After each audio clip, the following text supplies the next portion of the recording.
Les comités secrets se sont réunis ici même au Sénat de juillet 1916 à juillet 1917.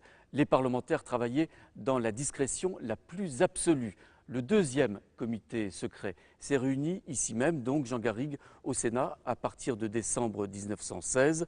Quel était l'ordre du jour de cette réunion? Alors ça se passe juste après un remaniement ministériel qui a vu le maréchal Lyautey, figure prestigieuse, devenir ministre de la guerre. Les questions qui sont évoquées officiellement sont des questions notamment diplomatiques, c'est-à-dire les offres de paix potentielles de l'Autriche-Hongrie. Et puis, anecdote amusante, celui qu'on appelait le sénateur Chocolat, Gaston Meunier, puisqu'il était un grand industriel chocolatier, qui voulait des renseignements sur l'aviation française. Ça, c'était le cahier des charges officiel. Ce deuxième comité secret a été l'objet d'un terrible duel entre Georges Clemenceau et Aristide Briand. Oui, l'animosité entre Clemenceau et Briand est intense.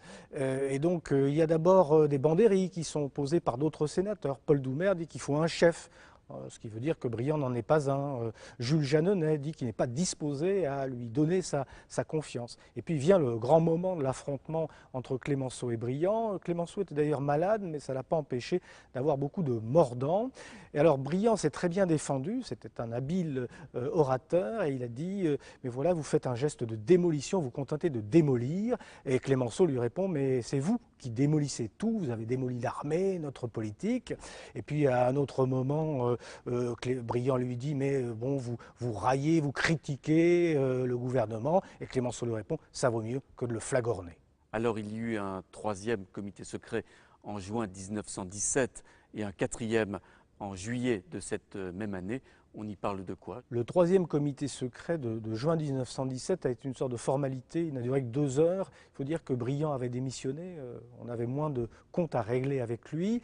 Et ça a été surtout le rapport d'une mission que le ministre des Affaires étrangères, Gaston Doumergue, futur président de la République, avait effectuée en Russie. En revanche, le quatrième et dernier comité secret était beaucoup plus tendu. Il correspond d'ailleurs à la date de l'échec de l'offensive alliée, l'offensive française sur le front au printemps de cette année 1917. Oui, là, il y a vraiment des explications à demander au gouvernement et à l'état-major. Et là, c'est beaucoup plus tendu. C'est un comité secret qui va durer beaucoup plus longtemps que le troisième. Et puis, c'est aussi le moment où Georges Clemenceau se positionne pour accéder au pouvoir.